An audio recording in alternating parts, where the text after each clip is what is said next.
Hello everyone, today we talk about the Ruthenian conquest of the Khazar Khaganate. We have enough videos about Ruthenian from one side and even Khazar and sort of broader Turkic, so to say, warfare from the other to get a bit more into the evidential side of the story. At least, that recently I've been experimenting this not new theme, but at least the way I narrate it is slightly different from the ways we used to do in the past. We focus more on probably the political, the strategical, the campaigns, etc. As you know, I still intersperse the original sort of lottery content in all its manifestations, and it's going to stick to that. However, these theaters, I think, are important because I don't think they're really very documented. I could search, actually, if anyone ever made a video about the Ruthenian conquest of the Khazar Khaganate, and predictably not. There is admittedly something about the Arab-Khazar wars that are also important if you look at the general international relations of the Khazars, but the final blow was given by the nascent Kievan ruse that had, as you know, as we've already seen, and I have a video scheduled on probably Eastern Slavic tactics during the immediately previous period, right around the same period as well here, with the 10th century to make. All right, so we are in the mid-10th century, and the Khazar Khaganate was this powerful Turkic polity that had dominated up to that point the Pontic-Caspian steppe for nearly 3 centuries. And this is exactly the period in time when it succumbed to a devastating campaign led by the Rus, an ascendant power centered in Kyiv that, as we know, had historically been essentially the westernmost frontier avampost of the Khazars, major sort of stronghold in this Kremlins of the major Ruthenian riverways at the border, probably with the forested sort of sedentary world, so the Slavic one, right? And as such, it's not a coincidence that Kyiv would rise in importance there, because of course the majority of the population was Slavic. The Turks had, however, dictated rule a bit to these communities and counted on Kyiv and its development also for their own gain. Emerging in the 7th century after the disintegration of the Western Turkic Khaganate, the Khazars had established themselves as a pivotal force in the intricate trade networks connecting, if you know, of course, the geography, the Baltic, the Caspian Sea, Constantinople, the Islamic world, in the Middle East, up to, think about the exchanges with Persia and the Volga route and so on. If you're interested, by the way, in this broader military picture, you know that I have finished, basically almost completed. I just have a few episodes left in sub-branches, the single chapters, all the medieval Eurasian regional warfare series. If you're interested, say, in Ruthenian warfare or Volga-Bulgar one or the Middle East, so I have made really a lot of content, all the specific regions, sub-regions in some cases. Just yesterday I was talking about Eastern Iranian, Afghan, Transoxanian warfare. So the Khazar strategic control over the Volga and Don rivers was important for them, for their stability, and enabled them, in fact, to regulate commerce, collect substantial tariffs, and exact tribute from a varied array of subordinate tribes, including many East Slavic groups such as the Poliani, the Siveriani.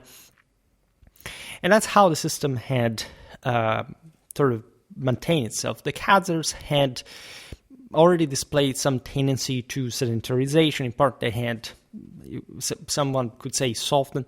Never really made a video about the polity in itself, but I made some, again, Khazar warfare content that elucidates this gradual loss of cohesion that characterizes what essentially still remains steppes powers, right? the Khazars were exposed again to a very important civilizational influx, especially from the Caliphate, Constantinople. As you know, they had partly converted from sort of the normal Tengrism to chiefly Judaism, Christianity, Islam. That's why also they're sort of famous in a way. A great part of the Ashkenazi Jewish communities in Central Eastern Europe descending, in fact, from the Khazar diaspora as Jews that, according to some currents of Orthodox Judaism today, for example, did not genetically descend from the 12 tribes of Israel. There's all that issue. And in any case, from my videos about Mitteleuropa, how, also Jewish communities fared in these countries, especially in the later times. And there is a greater picture, of course, of Slavic colonization, settlement, a gradual expansion, right? Even though the Stalinist myth, sort of the allegedly peaceful and especially communitarian-oriented, merely peasant, sort of unstratified society of the early Slavs has been widely debunked.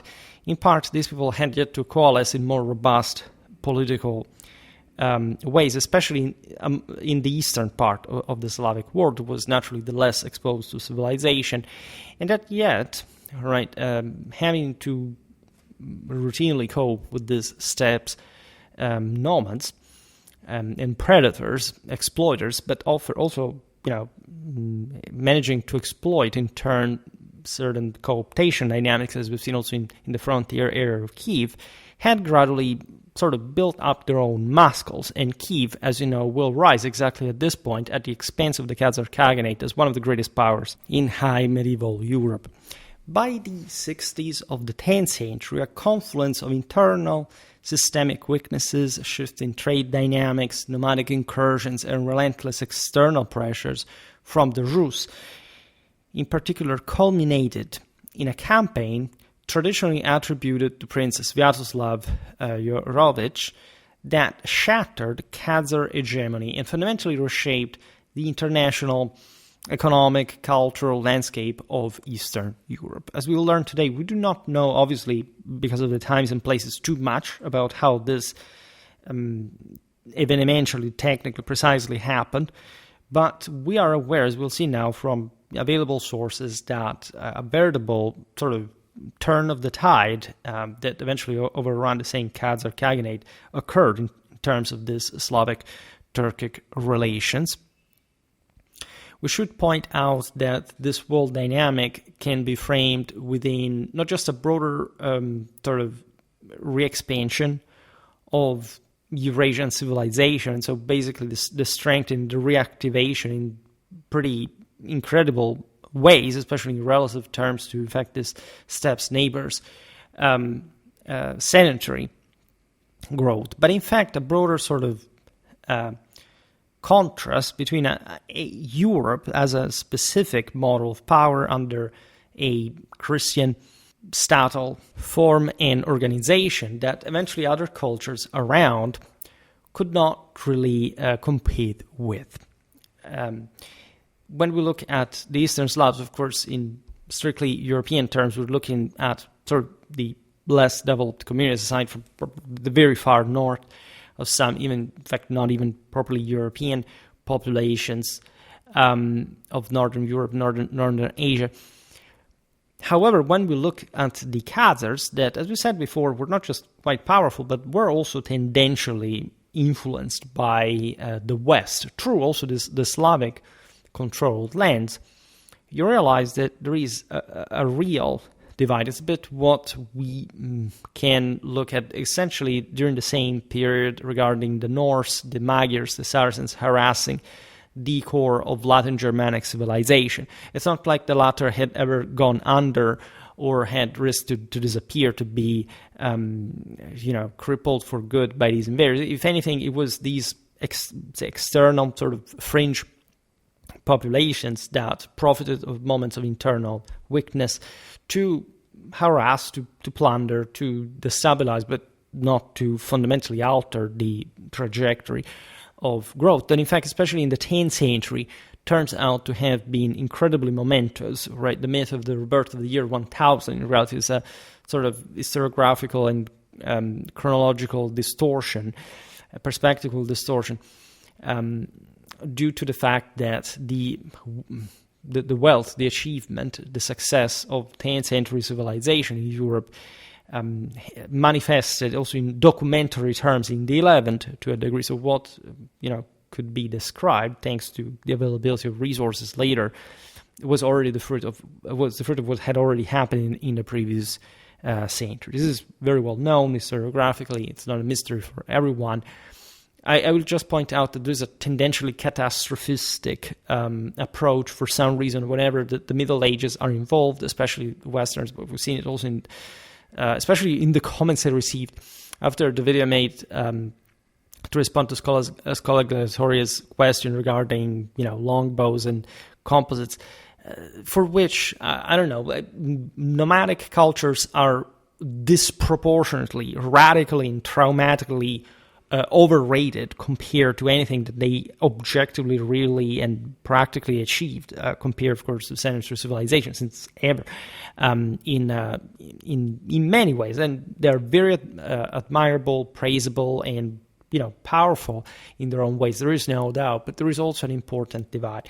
And that's why these Ruthenian Khazar clashes are relevant, because this is one of the areas where the divide was smaller, but in this sense, the outcome was less obvious. And so if you really want to see what even, again, relatively primitive Eastern Slavic populations could do, at some point boosted by some injection of elite, Norse troops, war bands, and so on, but still fundamental from their Eastern European background could do as Europeans, as you can argue Westerners, as a matter of fact. Well, you have to look at these guys. And I'm not exaggerating regarding the term Westerner, in the sense that I'm not going to digress, of course, on what I mean by Westerner, which I already discussed many other videos. But if you really look also beyond, aside also in the videos about the Kievan military, but also the one of the Volga Bulgars, the one of the same Khazars, you realize that, for example,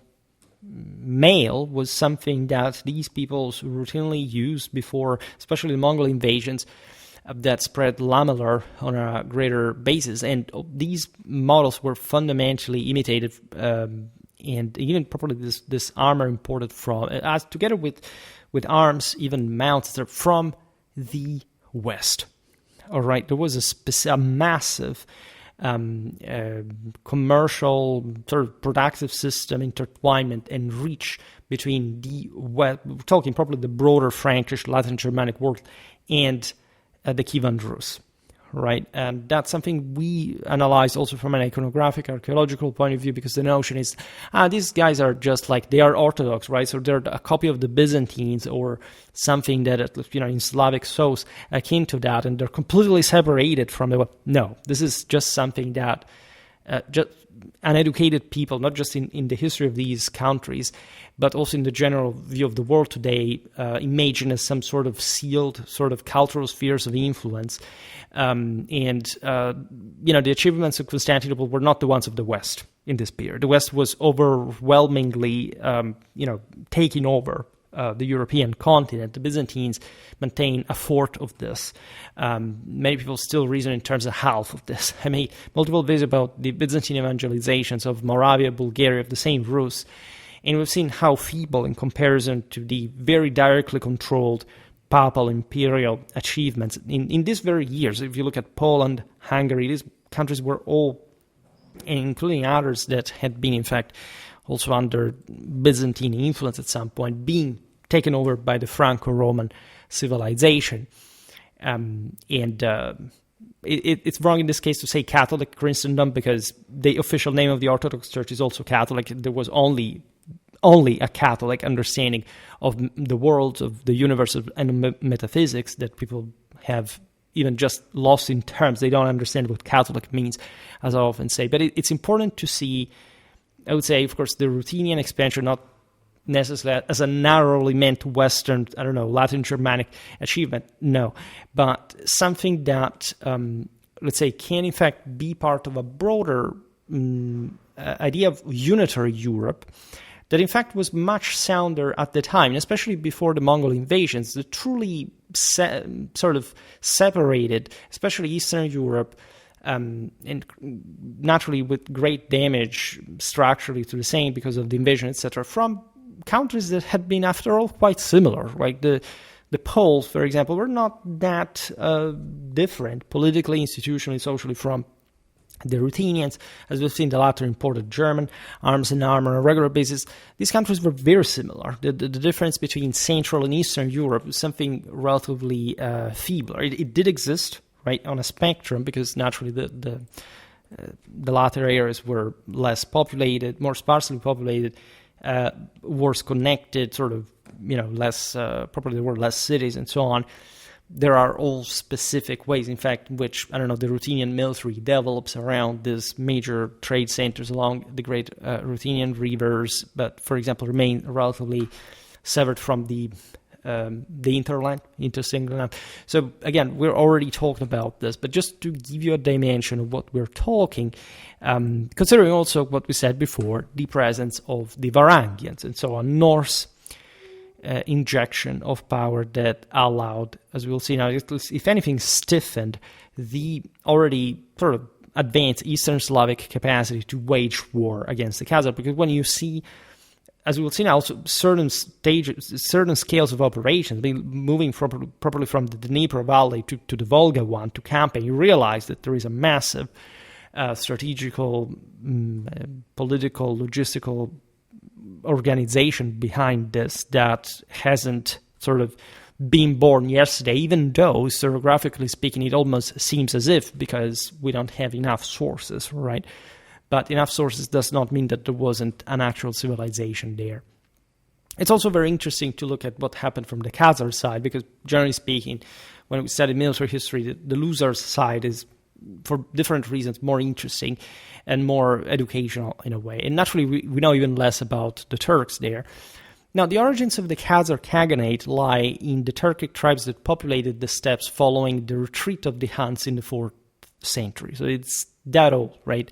Also, the subsequent migrations of the Avars had to do with that. Among these tribes were the Bulgars, whose linguistic cultural affinities tied them closely to the Khazars, sharing a common heritage, not just within the Turkic family, distinct from most Turkic languages except Kuvash, but also in military styles, because the Khazars were a bit the apex at this point of the great Turkic, especially Western Eurasian Khaganates, and their standards having their empire essentially collapse, right? Really being the top, the peak of what would have been historically achieved there by this ethnicity. Now, in the late 7th century, the Khazars, led by the prestigious Ashina dynasty, previously rulers of the same ancient Turkic Khaganate, subdued the Bulgar tribes of Great Bulgaria in the Kuban and Azov regions. We'll talk more and better about Great Bulgaria. I made some videos about Volga Bulgars, the Danubian ones, but we have, in fact, to look at the Pontic steppes as well. Some Bulgars, on that occasion, fled to the Danube, so forming the foundation of the Danubian Bulgaria, what would become the first, and part, however you want to say it, the Second Bulgarian Empire, while others migrated to the Volga instead, establishing Volga Bulgaria. That's how it had happened. And the majority, however, submitted to Khazar rule, right, integrating into their political and military framework. The Khazars initially established their capital at Samender, that is in northern Dagestan. So actually, like, there's a fertile coastal region, the Caspian Sea, conducive to trade and limited agriculture. This position was also exposed to caliphal expansionism. And so by the mid-8th century, the Khazars relocated their capital to Itil on the lower Volga, transforming it into a vibrant cosmopolitan hub. Itil attracted merchants from Rus, Constantinople, Persia, and Central Asia, with distinct Slavic quarters reflecting its multi-ethnic character as well. So that latter aspect is very interesting because, I don't know, remember, it's completely unrelated, different, but somehow comparable, actually, reality. Remember the Italians, the Latins in the Byzantine Empire, traders, merchants. There is something about the Slavic Third Estate, right, of the great hill forts of the Rus, and all the very wide and complex riverways network connecting, in fact, up to this Khazaria that shows Slavic penetration, colonization. This is underrated because, you see, we don't really have an eastern border of Slavic expansionism. We know incredibly few about that. If anything, archaeologically speaking, I made some videos looking especially at the far northern frontier. How far do we think the Slavs went? We have more like the idea of the Germans carrying out, of course, the Ostsiedlung in more sort of advanced and documentable fashion, but the Slavs early on expanded to a degree that we also don't fully know. Plus, there had been remnants of other Indo-European populations from the migration era, such as the Iranians and so on. So it's a very complex reality we know too few about. But the Islamic presence definitely shows a deep, investment of Slavic resources in the same Khazar network, a trade network, which in part tells you how from Kyiv eventually an expedition could come to essentially destroy these Khazar centers to take over the entire the control of this entire area, at least to hegemonize it in a broader political, moral, and cultural sense. The Khazar cities' markets bustled with high-value goods such as furs, swords, honey, and wax. We're not talking about slaves, underscoring its role as critical node in international trade between the East and West in a broader Eurasian sense. Hence its attractiveness and the presence of, here I use the term city, of course, like they were sort of very different cities from, say, the post-Roman world, but a bit like in the Rus, we see a great deal of trade concentration that simply does not evaporate like in Northern Europe at the end of the Viking era, especially for those ring forts that had been especially slave markets during probably the main traffics of the Viking era, what the Norse plundered in the West, and also in the East for that matter. These are big, sometimes isolated realities. We were talking about it yesterday for, I don't know, areas like Khorasan, Transoxiana. There were cathedrals in the desert, so to say, as far as these major market centers, originating, by the way, usually from exactly the ring forts of these nomadic peoples, where they stored their wealth and therefore attracted other populations of the local cemeteries that existed, and these weren't entirely the steppes, right? And so, in any case, the riverways could connect them to the forest areas, to the sanitary communities. It's a very thriving environment. In 835, with technical assistance from their Byzantine allies, the Khazars constructed the fortress of Sarkio, right, on the Don River.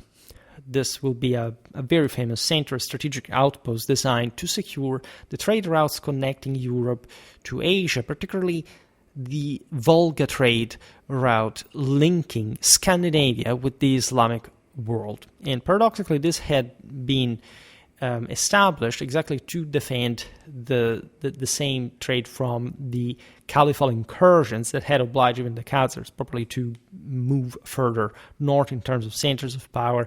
Constantinople cared very much about this, as it had also historical ties with, at this point, with Scandinavia, and as a consequence, as it was tying bonds with Scandinavians across Eastern Europe, because we're at the beginning of the Viking era, so since the migration era, as we've seen in many videos about the Airly, about the Longobers and so on, ports, and had switched to the Pontic steppe necessarily. So there is all that background we're talking about before. The Khazars had somehow approached civilization, being very close to Persia in particular. The main enemies were the Mesopotamian, the Syrian caliphates, but so also the Byzantines were allied with them for that reason. So great crossroad of cultures, religions as well. You understand how for Eastern Slavs all this was very attractive and interesting. At its zenith in the 7th and 8th centuries, the Khazar Khaganate wielded influence over a vast territory stretching from the middle Dnieper to the middle Volga, encompassing the North Caucasus, the Azov region, and significant portions of Eastern Europe. That's where the East Slavic tribes such as the Polyani and the Severiani lay. Centered around Kyiv, who paid a tribute to the Khazars, who maintained a governor or tudun in the city to oversee their interests, right? Essentially ensuring stability, policing, like being sure especially the trade flowed without too much of a problem. What is interesting naturally about this all is that the Khazars were advanced enough to have some sort of not just deterrence capacity as far as their military was concerned, but in fact probably a strategic control of the main, especially river mouths in certain areas, for example, Azov, as we've seen, also on the Volga, Delta, and so on. That was, at the end of the day, and this will be true for the same ruse later on, were the only place that was worth garrisoning, right? Especially for the ruse that were sedentaries. Nobody really cared ever about the steppes, right? If anything, they were a source of problem because there were these sort of ghetto populations, especially after the Khaganate had been destroyed here. But even for the Khazars themselves, there were all these subject populations in this, going mostly towards the west, across the steppes, corridors, plundering to Europe, and or being hired by the Byzantines as auxiliaries, and all this kind of both at the same time, by the way. And so if you military controlled, especially from the rivers, through a fleet, through exactly what the Varangians offered, these ports, fortified markets, it was done. You could easily or relatively safely transport all this sort of goods from, Kyiv to Constantinople to wherever, without investing more than much in the construction of a solid territorial state, which is essentially what, in fact, won't happen in Eastern Europe, in spite of the enormous power that Kyiv will achieve with the aforementioned means, which is already enormous if you consider that these areas historically had probably been to up to really few hundred years before completely lost to history, because they had really never had much of a broader so, for example, a literacy on their own. We know, of course, of peoples like the Scythians, the Sarmatians, but they were mostly like in the Greek Roman sources, the barbarians of the steppes in that way. The Khaganate's economy thrived on tariffs levied on goods transported along, especially the Volga trade route, because that was the main basin where the Khazar Khaganate was based politically, militarily, regionally. As well as tribute from vassal tribes all over this area, up to Kyiv, and so this thriving Eastern Slavic fortress. Contrary to Al-Muqaddas's depiction of the steppe as barren, the Khazars possessed substantial livestock, including camels and sheep, and had access to gold and silver mines as well, which supported their economic and military endeavors. Again, the Khazars are more sophisticated than they seem. They're more similar to, Middle Eastern, Persian, say, power than simply a Turkic steppe one. Their military, numbering approximately 12,000 according to Ibn Fadlan, centered on a professional guard composed of Muslim, Rus, and other Slavic mercenaries, supplanted by heavy and light cavalry from Khazar, Bulgar, and Alanian chiefs. I would like, by the way, to use this data to show people like that, again, heavy cavalry dominates over light cavalry, and there is no way around this in the entire history of warfare. Of course, the heavier troops, the corps, were the essentially the peoples, the war bands coming from the sedentary populations. Here you see essentially the Islamic ones of the Caliphate, more or less, the routine, the same Eastern Slavs, and the same Khazars, Bulgars, and Alanians, even the latter maintaining some degree of elite force, notoriously, but being fundamentally also steppe people by this time, being largely, again, horse archers of the steppes, and so actually a weaker force. The Khazar army's weaponry, rooted in Turkic traditions but enriched by Caucasian, Byzantine, and Central Asian influences, included power composite bows, sabers, spears, battle axes, flails, and flexible lamellar armor secured with iron rivets for enhanced durability. As we were saying before, the most common type of armor seems, however, to have been mail. All right, and this will continue, in fact, or will also likely increase as well in Eastern Europe after the collapse of the Khazar Khaganate and in the Kievan Rus in particular. It's only after the Mongol invasions that sort of lamellar becomes true. Here, the flexible lamellar armor is just an example of what they had among sort of the most advanced armor, but not necessarily the most common. This military prowess enabled the Khazars to repel Arab invasions in the 8th century. If you're interested, I'm going to make some videos about those campaigns.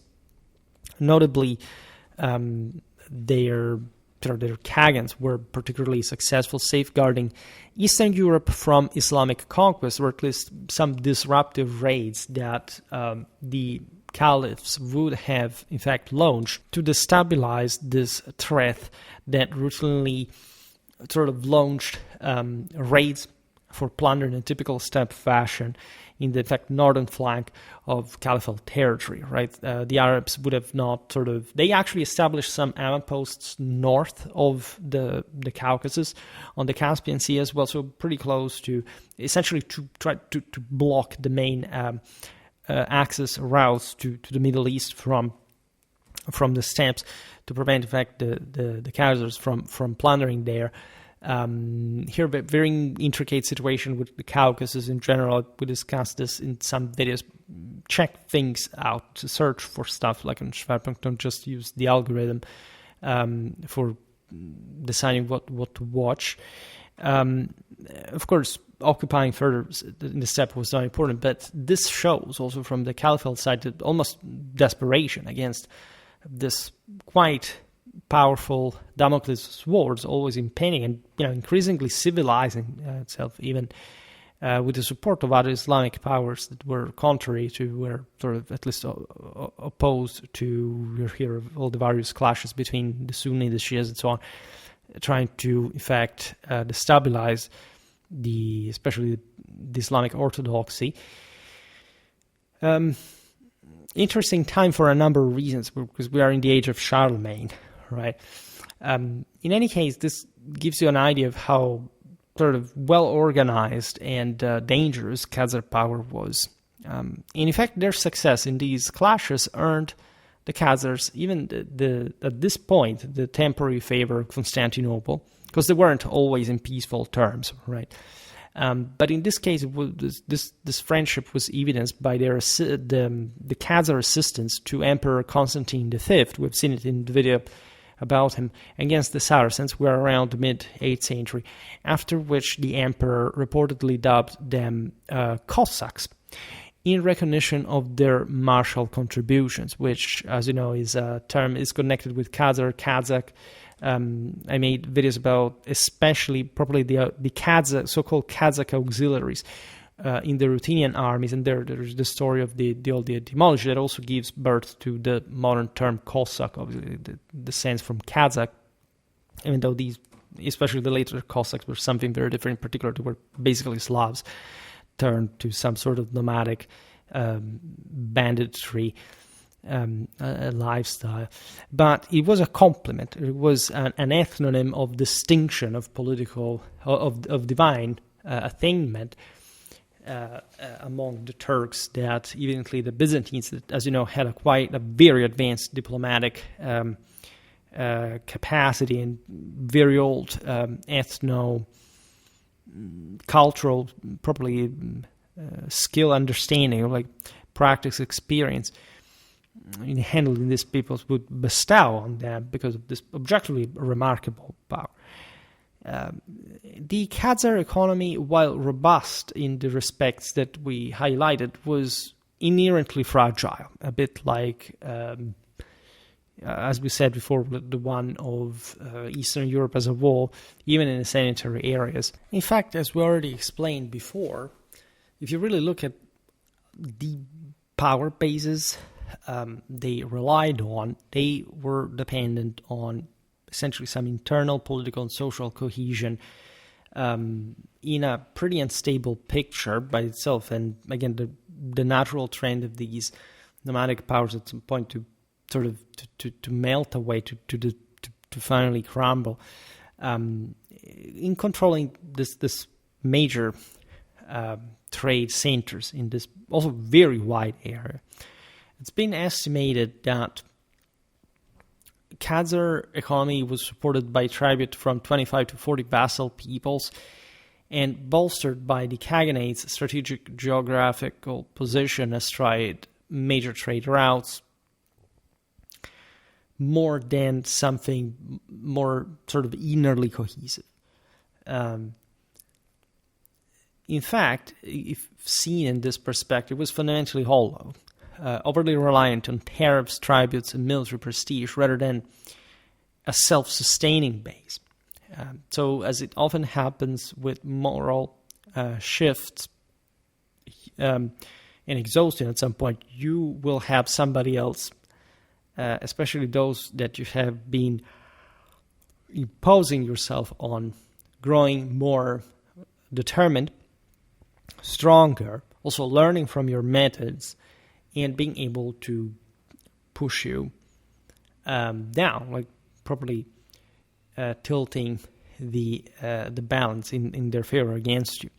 The Khazars' semi-nomadic society was the main problem. Also, the general territories that we're looking at, again, were not really conducive to some, again, civilizational development like to the like of the sanitary world. There were steps, right? Consider that these were the same areas that eventually will be ruled by the Golden Horde, etc. And Ibn Fadlan, describing this Khazar world, tells us that, for example, these people prohibited brick construction, limiting urban development to key centers like Itil and Sarkil, exactly because they fear some kind of greater decentralization of power. As we've seen, the Khazars were already tendentially settling down and castellating to a degree that definitely shows also the potential of this borderline areas with the sanitary world, and so as if properly a limit with civilization, where some of these peoples wanted also to build something else. But coming from a tribal nomadic background that had its own political identity rooted in that kind of lifestyle, and so if you switch to the former, things would gradually erode. At best, the nomadic lifestyle thus also constrained, for example, economic diversification was mostly predatory, exploitative of other people's resources. The reliance on a mercenary army as well, while effective for maintaining order, strained resources, particularly as trade revenues declined in the 9th century due to the redirection of Islamic trade routes towards Volga, Bulgaria, which some estimates suggest reduced Khazar income up to 4/5 at that point, showing what we were saying before. Like if somebody else decides to put things in order, especially if they're more advanced than you, it's going to be a bit difficult to sort of put things in order from your side if you don't have a state, if you don't have power concentration, some more defined territorial stability, etc. The Khaganate's adoption of Judaism under Tsar Obadiah in the early 9th century, influenced by Jewish settlers from Persia and Constantinople, distinguished the Khazar Khaganate as one of the few Jewish-led states in history. This was admittedly an attempt to centralize power from the side, at least, of the ruling dynasty, that naturally also in a step perspective and of the ethnic nobility was seen as a sort of imposition, right? It was probably the only sensible way Khazaria could stabilize. In fact, would also advance itself further, especially in the latter period in some social-cultural sense. But also a gamble in that the same kind of context and environment. While the elite primarily embraced Judaism, the Khaganate, in fact, maintained remarkable religious pluralism, with Islam, Christianity, and Tengrism coexisting among its really varied population, including Slavic tribes, Iranian-speaking Alans, and other Turkic groups. This pluralism may have also strained relations with Christian Constantinople and Islamic neighbors alike, particularly after the Khazars' alliance with Constantinople weakened in the early 10th century following the persecution of Jews under the Byzantine Emperor Romanus I Lecapenus. By the 9th century, the Khazar Khaganate was thus facing mounting external pressures. The arrival of the Magyars from the southern Urals introduced a new nomadic challenge. Initially allies of the Khazars, the Magyars adopted elements of their military culture, including a big deal of Middle Eastern influence. Some of you asked me about this, and something that we observed in different videos. Yeah, the Magyars had a lot, especially Persian influence, particularly during their migration and after their settlement in Central Europe. Some sort of Khazar legacy in Magyar warfare includes heavy cavalry tactics and sphero-conical helmets. All right, the Magyars had emerged actually from some sedentary population, and the Urals foothills. We will, if anything, make some videos about that as well. So the sort of closest point of reference in international picture, especially since they had to pass through their own territories, were the Khazars that had also a great deal of Iranian influence themselves. So a lot of blend in this picture. The Magyars essentially passed further west through the Dnieper region in the late 9th century. Driven by patriotic incursions, by the way, this caused havoc. The Slavs suffered in Kyiv as well. They were invested by the Magyars. The same Khazars' control of the steppe corridor and the Black Sea was disrupted by this migration.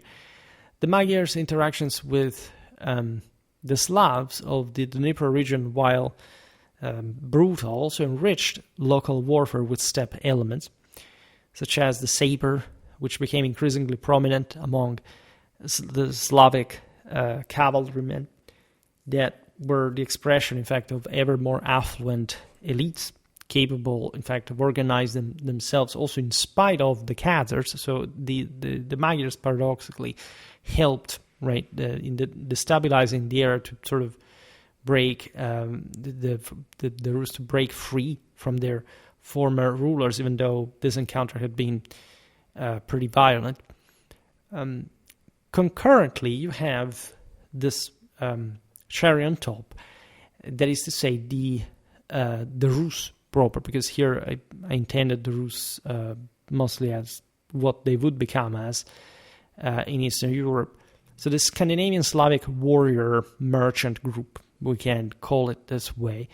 They were initially just pirates, but also mercenaries, war banders, slave traders, etc., emerging as a formidable rival in Eastern Europe for the Khazars, right? Originating from trading posts like Stara Yeladoga, Aldaguborg, the Rus consolidated power under leaders like Rurik, who seized, famously enough, Novgorod in the mid-9th century after having likely clashed against the Carolingians in the west. By 862, Ruthenian forces under Askold and Dir liberated Kyiv from its Khazar garrison, followed by Oleg of Novgorod's capture of the city in 882 from Khazar-aligned Varangian warlords that in fact had already been present within the Khazar sphere of influence.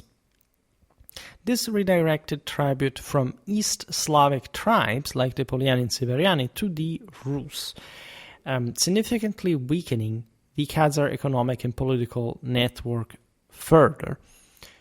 The Rus also began to challenge Khazar control over the Volga trade route. So you understand there is not a sudden but a quite fast switch in political and strategic control over these enormous areas. The Volga trade route was such a critical artery, as we've seen, for probably Khazar power.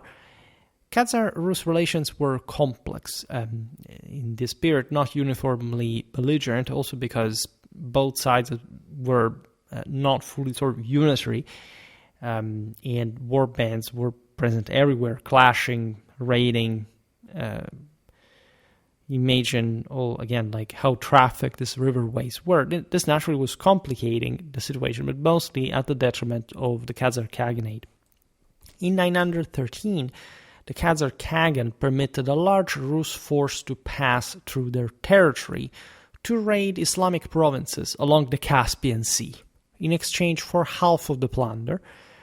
So interestingly enough, many of these warbanders, of Slavo-Norse warbanders, were essentially paying hash money to the Khazars to allow their raids into further sort of areas that were also softer and enemies of the Khazars, for example, in this southeastern frontier towards Khorasan, Transoxiana, and so on. It would be interesting to make some video about these raids for, if anything, the geographical dimension of this whole. We don't know, as we were saying before, not just how far Slavs arrived to settle, but how far, Vikings reached. We wouldn't be surprised if you found them in Central Asia at some point. But these were also some of the most extreme territories where their horizon was most commonly set. The 913 expedition detailed by al-Masudi ended disastrously for the Rus, as the Khazars allowed their Islamic subjects to actually ambush the returning raiders, possibly to appease local grievances or reassert control over their trade routes. Right. What is also typical is you wouldn't really stop these guys, and then when they were burdened by the loot, they were sort of more strategically and logistically vulnerable. You could attack them and get the wealth back. This could be done at the detriment of both the Rus and those communities that were actually plundered, and the Khazars now could simply take the loot from as a sort of, in that case of hash money, protecting them against the Varangians, right? So it's a mix of sort of astute movements there. By the early 10th century, tensions between the Rus and the Khazars escalated. There is a letter from the Khazar ruler Josip to Asdai ibn Shaprut, written around the 60s of the 10th century, describing a, quote, persistent war with the Rus, emphasizing a force to block their access to the Caspian Sea and Islamic territories. You realize what was actually happening in the bigger picture. The Varangians wanted to substitute themselves to the Khazars in these routes, and as a consequence to overthrow the same Khazar power in there. They had the strength, the will to power, the manpower, the means. They're a riverine amphibious, but also mixed sort of steppe nomadic operation, because again, like in these lands, like both the Slavs and the Norse would have learned how to cope with nomadic foes, horse archery themselves, and so on. The Khazars were, as we've seen, rapidly declining, ever more against such pressure, and the Varangians knew this. Earlier Rus campaigns, such as those led by Oleg in 941, met with Khazar resistance, proper as evidenced by the Schechter text's account of a Khazar general, Pesach. You understand here how Hebrew these names sound because of the Khazar conversion to Judaism, defeating a Rus leader identified as, this would be as HLHW, which could stand for Oleg of Chernihiv. I have a video incoming on the Principality of Chernihiv. It was an important power, as you know, east of Kyiv, in fact, more exposed to this Khazar frontier. The Khazars also faced internal challenges among each other, including rebellions by the subordinate tribes in the outskirts of their core land. King Benjamin's victory around 880-890 against a coalition of 5 lands, possibly encouraged by Constantinople at that point, they wanted to put an end especially to the instability in Eastern Europe and had already eyed the Slava-Norse as the most sort of reliable player there. And Aaron II's war with the Christian-aligned Alans highlight the Khaganate struggle to maintain its tribal union. So they're attacked from all sides. Understand here also the typically biblical names. You have the Alans from the Caucasus also rising against the Khazars as well. The Alans had essentially preserved themselves in what is debatably today's obsession. There's surely some continuity there, but the reason why it's debatable is mostly like the broader cultural landscape. They were actually a small, this was essentially just a part of the Alanian populations had not left for Europe during the Hunnic migration. They had basically remained at the foothills of the Caucasus, where they had maintained their knightly culture, having bodyguards sent from Constantinople to the Mongols later, even in China. And so maintaining this top-notch quality, even as a small people, mostly here at the outskirts, even bigger Turkic Khaganates. But they could rise against the Khazars themselves because they had suffered their pressure too. In the 40s of the 10th century, Emperor Constantine VII Porphyrogenitos says the Ministrando Imperio source that it's, as you know, a great encyclopedical universal, and thus also partly ethnographical and historical source, documenting, in fact, the entire knowledge, Byzantine knowledge at the time of the surrounding peoples, foes, right? This is an instruction to the emperor's son how to cope with them. Speculated, in fact, on isolating at that point the Khazars by forging alliances with the Rus and Pechenegs, even reflecting a strategic shift away from the earlier Khazar-Byzantine cooperation. This is quite interesting because the Byzantines basically wanted to consolidate a Slavo-Norse power in Eastern Europe, creating this sort of buffer area of the steppe with the incoming Pechenegs that were, yes, a problem sometimes because they raided the Byzantine Danubian frontier, but they also settled as mercenaries, as soldiers, and the Byzantines were really hiring an immense amount of them on a regular basis. We saw it in the videos about Byzantine auxiliary forces, say various ethnicities, serving Constantinople at that point. The Khazars' loss of favor with Constantinople, coupled with the rise of Volga Bulgaria as well as a rival trade hub, weakened the Khazar state, whatever had existed as such. And the Khaganate's semi-nomadic system, limited urban development, dependence on external alliances, mercenaries, made this entire power ill-equipped to withstand the concerted Rus offensive that followed, which would turn out to be decisive out of all these other threats. The decisive Rus campaign against the Khazars occurred in the 60s of the 10th century, traditionally dated to 965 by the Ruthenian primary chronicle, Povest Vremyanik Lit, and attributed to Sviatoslav Yorovich, the Prince of Kyiv, who would in fact lead the expedition and all. And this thing happened in a way or another. We don't know, again, the specifics as we were seeing at the beginning of the video, unfortunately so, because what we know for sure, as we'll see better now, is that the Kyivans literally invaded as east as far as the Volga Valley, all right, and destroyed the Khazar Khaganate there, right? This is insane, right? I don't know if you have an idea of what it means to wage war with a regional field army from the Dnipro to the Volga River. Considering the territory, I mean, it was very feasible in a broader sense, but only if you were already a regional power, as Kyiv was increasingly mounting up at this point. This is probably the heroic phase of the ruse of the Kyivans.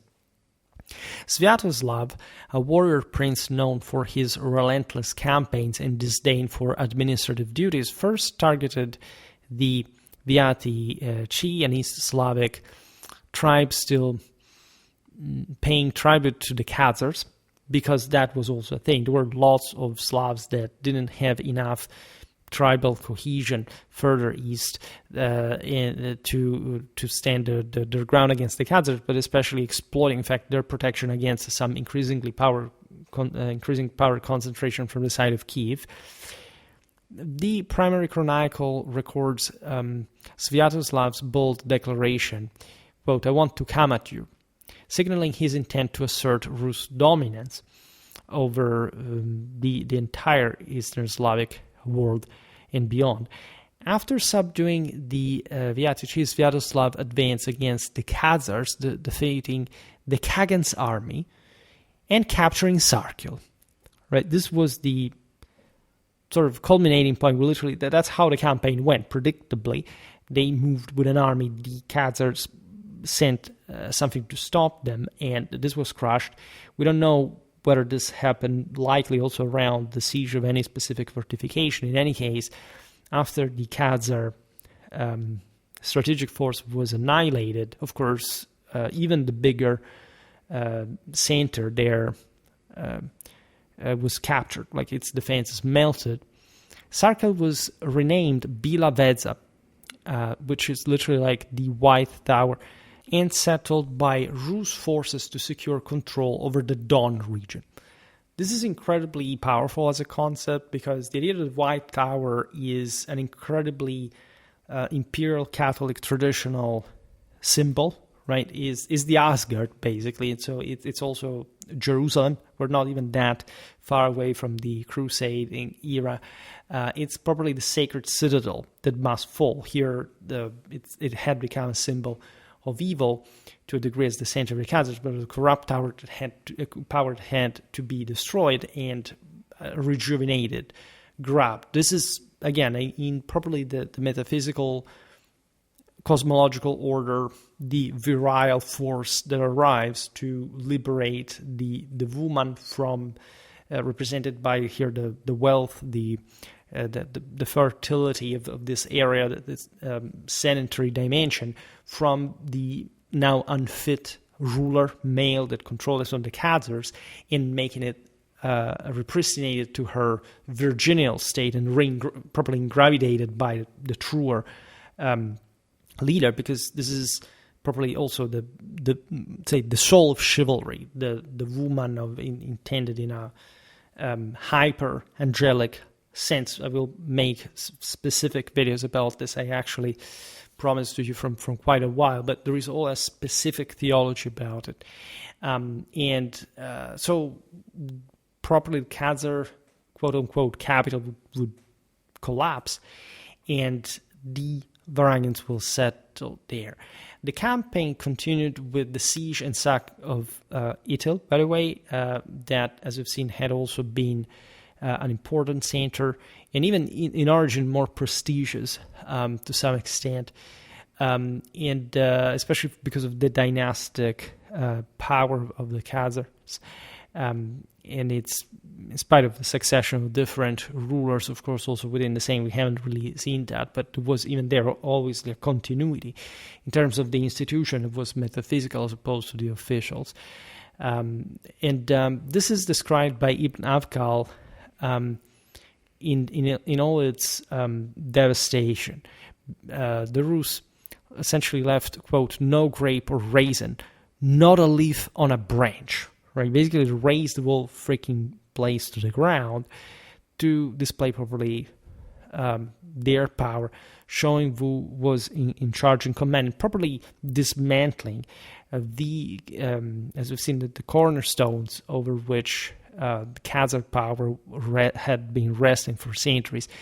The Rus then struck Samender in Dagestan as well, to reach as far as the Caspian.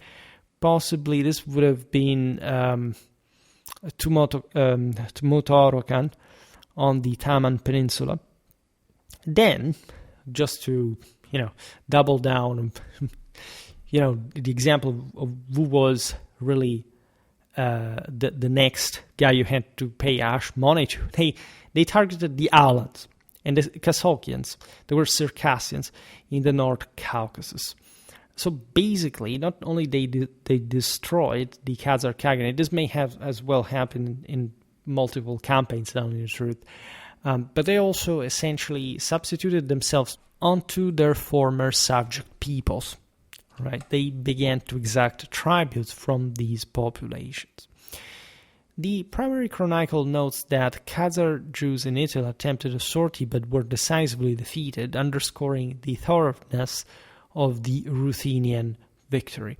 Sviatoslav's forces, bolstered by August and Pechenev mercenaries, of course they were using Turks themselves, as we have seen they had been habituated to do so also properly in Khazar service, and now they were gaining the upper hand on these other scattered tribes, employed a combination of cavalry and infantry tactics, by the way, because there is a lot of amphibious and also siege warfare, as you understand, in the proximity of the major Khazar strongholds, leveraging the mobility and discipline inherited from their Scandinavian and steppe influences.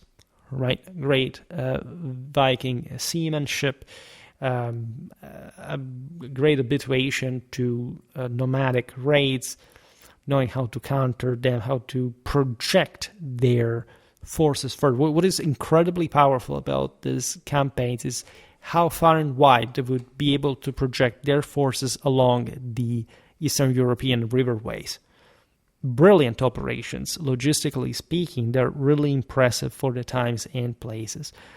The chronology and leadership of this campaigns are debated, obviously enough. While the primary chronicle attributes the 965 campaign to Sviatoslav, for example, Islamic sources like Ibn Avkal date a Rus attack on Italy in 969, when Sviatoslav was engaged in the Balkans against Bulgaria, also mingling with Byzantine affairs, to say the least. And so we've seen these issues in the Byzantine history series as well. Some modern scholars suggest that the campaign may have been led by Volga-based Rus rather than Sviatoslav's Kievan forces as well, highlighting discrepancies between sources, right? This makes sense to the degree that, of course, the Kievan Rus would develop regardless of the Kievan hegemony as a cluster of principalities. We mentioned them before, for example, the Saint Chernihiv. And, of course, the broader Kievan Rus as such was supposed to be fully agglutinated. Surely there was a cooperation that does not, of course, remove the idea that everything was coordinated. There was a general sort of interest and advantage in taking down the Khazar Khaganate by almost everybody involved. I've seen some French, Slavic peoples even signed with the Khazars. The primary chronicle omits details of Rus actions in the Volga and Dagestan, for example, so that we know that from the other sources, while Ibn Avkal does not mention attacks on Sarkel or Tumotorokan. So, methodologically, what do historians do when this? Well, of course, there are lots of other details. There's a lot of, archaeology to this. So, unfortunately, it's not like we know. But if you really look at what happened in general and the fact that the Khazar Khaganate collapsed, everything, can be summed here.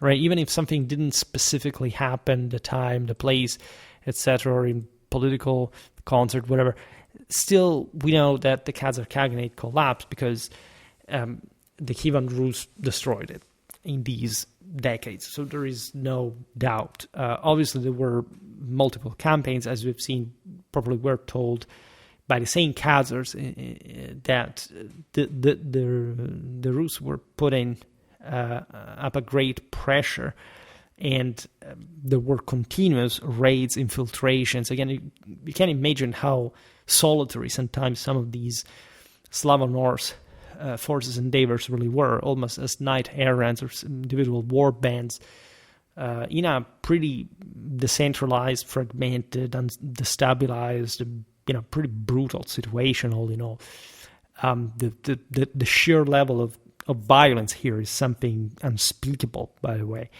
nor the Slavo-Norse, nor especially the Khazar Turks are provided with a particularly high sensitivity towards human life. So such, irrelevant things like human life. The White Tower, that's what we're thinking about properly, the ideal of world domination, of a truly Catholic rule. So despite these uncertainties, the campaign's impact was profound. Thus, the Khazar Khaganate's centralized authority, centralized is a big word, but you get what I'm saying, collapsed. Its major cities were looted. Also, cities, big word, but still, they were impressive centers, there is no doubt, for the times and places. And its control over trade and tribute networks was obliterated by Kyiv. The destruction of Italy and Sarkel severed the Khazars' economic lifeline, while the loss of Semender and other regional centers further eroded their political cohesion. The Khazar economy, heavily reliant on trade, tariffs, and tribute, could not recover from those losses.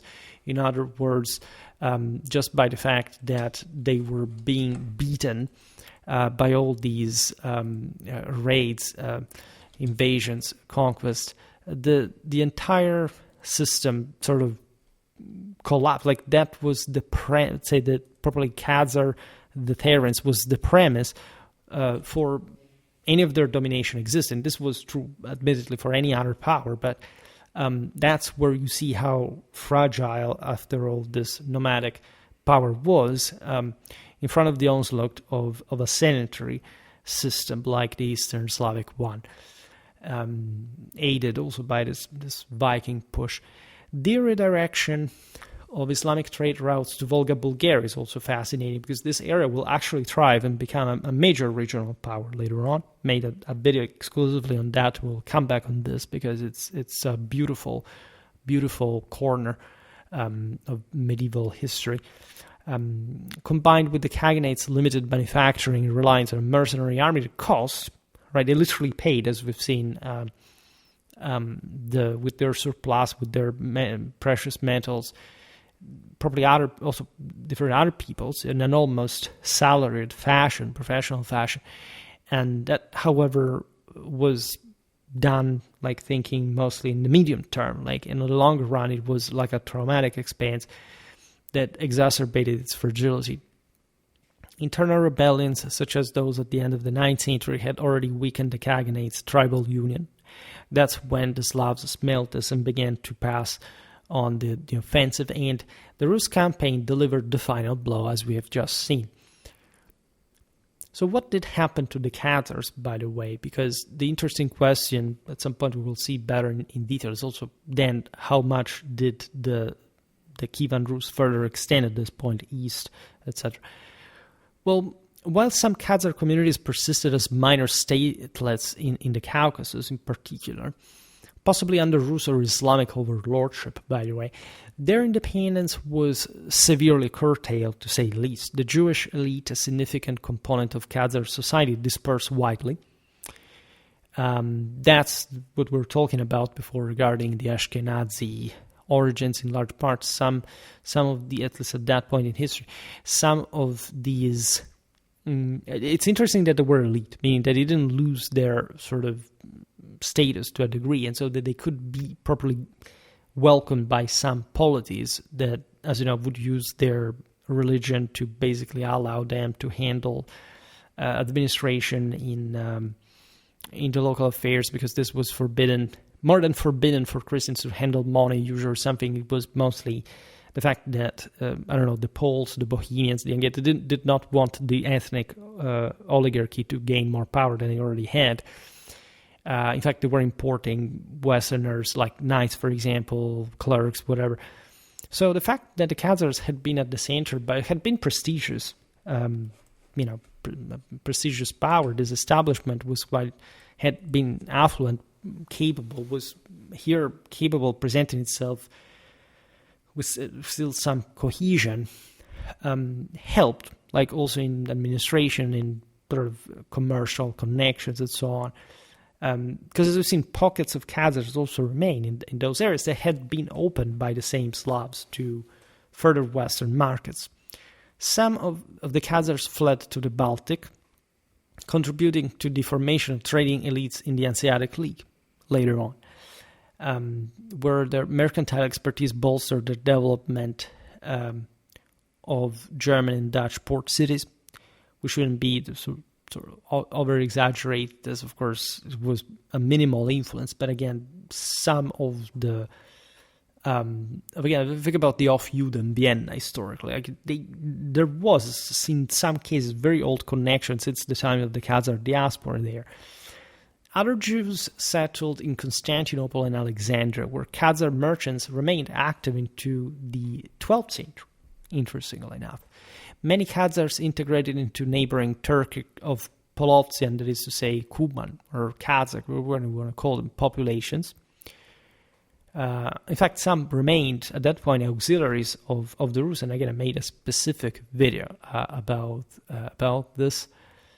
The Caracal Pax, right? The black hats, if you're familiar with the terms. But in the sense, also gradually losing their distinct Khazar identity, also Jewish religion, went in the step. Like that is important. Archaeological evidence from sites like Chelarevo suggests that Jewish Khazar traditions, including symbols like menorahs, shofars, and six-pointed stars, so they had literally sort of reproduced the whole package. They, in many cases, they were properly fervent Jews, even though, as we've seen, there were Christians, there were Muslims, aside from those who had not converted to any Abrahamic religion. And so they persisted in among groups like the Kabars, for example, who joined the Hungarians in their westward migration and practiced Judaism in Pannonia as well. Again, made some videos, I don't remember here, about the Ostsiedlung that talks about Jewish communities exactly in these countries. So again, if you're interested, I'm going to make more Jewish history videos, by the way. Post-collapse references to the Khazars are sparse and ambiguous, of course.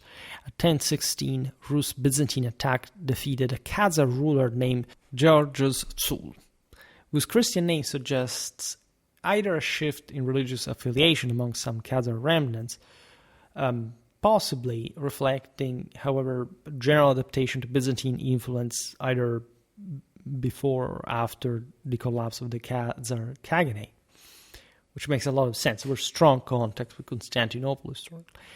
A 1079 incident involving the kidnapping of Prince Oleg by quote-unquote Khazars in Tmu-Torokan likely refers to Pavlovtsy or local elites claiming Khazar heritage, because that's also what I have. Remember those Varangians installed in the Khazar lands. Well, some of these guys began to act like properly as... Consider the Khazars had been there for centuries, had been an epic dominion. They had claimed, as we've seen, of course, divine rule as always. They had like a very solid set of symbols of governmental practice. Obviously, whoever took this over ipso facto was the new leader in the wake of that tradition as well. Nothing strange. There is a sort of broader Khazari or Pax Khazaric of some sort that had literally existed, and it's a big moment era in Western Eurasian steppes history. So by the 12th century, travelers like Petachia of Ratisbon, this was a German Jew, described Khazaria, because the term recurs, as a desolate region inhabited by Jewish sectaries. So here, this was an Orthodox Jew sort of saying these guys are some sort of strange fringe sect of Jews, possibly Karaites, living in perpetual mourning, perhaps exactly because what had happened to the Khaganate. And this is incredibly powerful if you think also about the sort of the broader idea of Jewish monarchy, how we don't know, unfortunately, how the Khazars properly combined their imperial ideology with Jewish religion, but there was some very interesting stuff going on there. Naturally, these peoples would have looked like savages compared to even people, of course, living in Germany, so it wasn't absolutely nothing strange here. The Khazar legacy persisted in subtle ways, influencing for example, the hierarchical succession systems of the Kievan Rus that in Kyiv had witnessed to, in fact, properly Khazar rule, modeled, in fact, on the Khazar practice of lesvichna systema and the military traditions of the Hungarians. Particularly the Kabars retained Khazar cultural elements as well. As we explained before, the Magyars were at some point part, at least within the Khazar Khaganate. The Khazars' influence also extended to the Proto-Hungarian Pontic tribes. I will not digress on why we call them Hungarian, because there is all the story of the onagers in ethnogenesis, whatever. We'll, if anything, make a video specifically about the Magyar ethnogenesis. But there are other peoples who also called like that, from the Hungar etymology, was dual rule system, by the way, of a ceremonial kenda kundu and a practical gula mirrored Khazar governance systems. Naturally, there was some even sort of more archaic tribal sort of custom in common from the Turkic steppes and even before, so nothing strange in the continuity. But we can sort of think that this was a particularly Khazar thing at some point in history. Sviatoslav's campaigns, while catastrophic for the Khazars, were part of Sviatoslav's broader ambition to expand the Ruthenian influence across Eastern Europe and the Balkans as well. At that point, the Rus was not yet well sort of political territorially stabilized. There were different options evidently opening all around, and it was right for the Rus to test a bit all the boundaries, including the ones with the Byzantines that were initially enemies. Then they became sort of friends. After defeating the Khazars, Sviatoslav turned to the Balkans. As we've seen, we're not sure whether he was actually already there when Sarai particularly fell. So probably the Khazars' backbone was crushed. Aiming, however, to establish a new capital at Pereyaslavets on the Danube, right? So they literally thought that they could at least create this avant-post, maybe not probably the capital, but in the moment, the major power base towards the south, so projecting as other peoples coming from the Pontic steppes, including the nomads, had done to harass the Danubian valley. This locality was a strategic commercial hub where both all the riches flow: gold, silks, wine, and various fruits from Greece, silver and horses from Hungary and Bohemia, and from Rus furs, wax, honey, and slaves.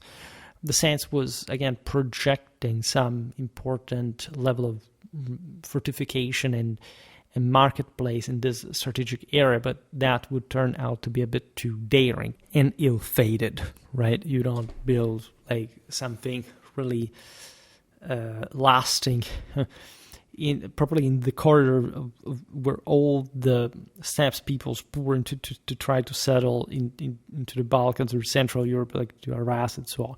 We are still, however, essentially in the Viking era, so as we were saying before, it was completely normal for these peoples to create some ring forces. Eventually were to be abandoned. We weren't really thinking in the long term, or in the longest term at least. So here, Sviatoslav was rightfully ambitious. He tried that because he knew that also he could die from a moment to another, and he needed in that moment that basis. His Balkan campaigns, initially supported by the same Byzantines against Bulgaria, as we were recalling before, and we've already seen Byzantine history videos, met resistance from Emperor John I, Tzimiskes, after Sviatoslav refused to cede his conquests. Defeated at Dorostolon in 971, he was forced to abandon the Balkans and return west of the Dnieper. Returning to Kyiv, he was ambushed and killed by Pechenegs at the Dnieper Rapids in 972, reportedly at Byzantine instigation, with his skull fashioned into a callus by the Pecheneg Khan Kuria. A pretty dark Turkic practice that, in fact, the same Byzantine emperors had suffered at the hands of the Bulgars back in the day. As I was saying before, like the life of a Varangian leader doesn't even last too much now. Sviatoslav's death sparked a fratricidal clash among his sons, Oleg, Yaropolk, and Volodymyr, with Volodymyr emerging as the sole ruler, famously enough, by 978. As you know, Volodymyr's subsequent evangelization of the Rus in 988, influenced, of course, by Byzantine diplomacy and the presence of Khazar Jews at his religious disputation in 986, marked a new phase in the region's history, solidifying its integration into the Christian world and properly paving the way to the moment of greatest might of the Kievan Rus. The fall of the Khazar Khaganate had far-reaching consequences for Eastern Europe. Needless to say, it enabled Kievan Rus to dominate north-south trade routes that at that point were becoming more important. It was also a west-east one that continued in the wake, in fact, of the same previously Khazar-controlled sort of Eurasian sort of longitudinal highways, facilitating the flow of goods and wealth through the steppe and across the Black Sea. In particular, the campaigns spurred increased Slavic settlement in the forest steppe transition zone that, as we've seen, had been previously dominated, hegemonized by the Khazars, altering, as a consequence, the region's demographic and cultural landscape. The Khaganate's collapse removed a critical barrier to nomadic incursions. However, as well, we've seen some of these peoples already paving the fall of the Khazars, of course, paved the way to the emergence of other peoples that weren't, however, as successful as the Khazars had been. Some were quite powerful, but they essentially remained mostly within sort of the steppe corridor in the south, and the Kievan Rus were sort of looming over them from the north. In any case, the Pechenegs were more successful. There's still some the Oghuz that were to be connected essentially with the Seljuks also in a while. The same policy that again as broader, again you could put everyone in the cauldron there, whichever Turkic raider, and then lots of these people, by the way, were already Slavic, right? The Cossacks would have emerged. The Tatars in part also. There was a lot of Indo-European ancestry and some peoples that had been properly ethnogenetically formed from this side of the Urals, not from the other one. Provided that Indo-Europeans had existed also beyond that, and that in general you could have, the Kyrgyzs, for example, back in Central Asia that were, Turks, but they were described as red-haired even. And so, again, there is a lot of story there. We will see better again in other videos. Because I discussed this especially in the series about Chinese warfare, say, enemies and of medieval China. As much as we have a lot of information about these areas, also from the eastern side, right? Or at least here, obviously, we're in the westernmost part of the steppes. We know more from Europe in general, as we tendentially do also later. But of course, for most things happening in the sort of in the eastern Eurasian section, so to say, of course, China dominates far and wide, and hence sort of very, as you know, very long story of political, diplomatic connection, manipulation of these populations, not differently, or even more actually, than the Byzantines had, or at least with some different dynamics. The Khazars' role as a Jewish-led polity that balanced different religious communities, Jews, Muslims, Christians, and Tengris, and so on, and shielded Eastern Europe from Arab expansion, left a lasting mark. Their influence persisted in the trade networks, cultural exchanges, and political systems of their successors, shaping the medieval history of Eastern Europe and the broader Eurasian steppes. The Khazar Khaganate's legacy, though diminished, endured in the institutions and traditions of the Kievan Rus that emerged essentially as a very peculiar type of power, a great sort of an immense dominion, namely on this enormous territories, very characterized by, of course, some of the also looser kind of sort of density and control to an extent. The Kievan Rus in the south, of course, was the actual principality. Then there were many others that were recognizing Kyiv, but also sort of remaining on their own. But really having a lot of steppe influence. Again, I made lots of videos about Ruthenian Kievan warfare, and we've seen there how, regardless of the greater interest for the West, even from the side of the Rus, there would always be some important level of Turkic influence that would even be greater if you look at arms and armor than the Byzantine element, right? Aside from the Ruthenian art with icons, etc., that were very much stylized after, in fact, the quite iconically rigid Byzantine canon. If you look at their archaeology in terms of arms and armor, it's a lot of Western, essentially Frankish, and Turkic influence. Before the Byzantine one, of course, existed as well. Then later you have also the Mongols, but that's also a bit of another story. And so you realize that, to an extent, at its peak, the Kievan Rus was almost like a big kaganate. Like the Kievan Rus could be conceptualized at some point, even titled as a kaganate. Obviously inspired to, yes, the broader kaganates of the steppes, but principally what had been so crucial in the establishment of the saying Kievan Rus in the Khazar Khaganate itself. So by dimension, by also level of authoritarian power, certain military, commercial dynamics, and so on, there are really lots of interesting points of connection. And again, what I am sort of particularly proud of at this point in Schwerpunkt's history is having covered an enormous amount of Eastern European, Asian histories during the medieval millennium and beyond. We have really an enormous amount of such content. Turkic, or you can search from the playlist, Turkish and Turkic warfare. In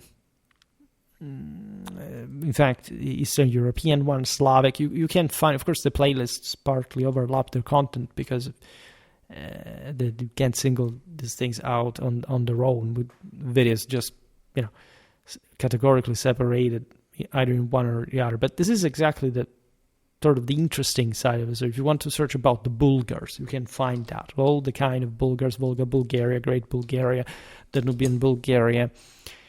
And it feels like we have only began, right? But I think I made here how much? I don't know, 15 videos about the Bulgars. How much did we do about the Khazars? There is a playlist about the Khazars, if I'm not wrong. This is the fourth video about the Khazars.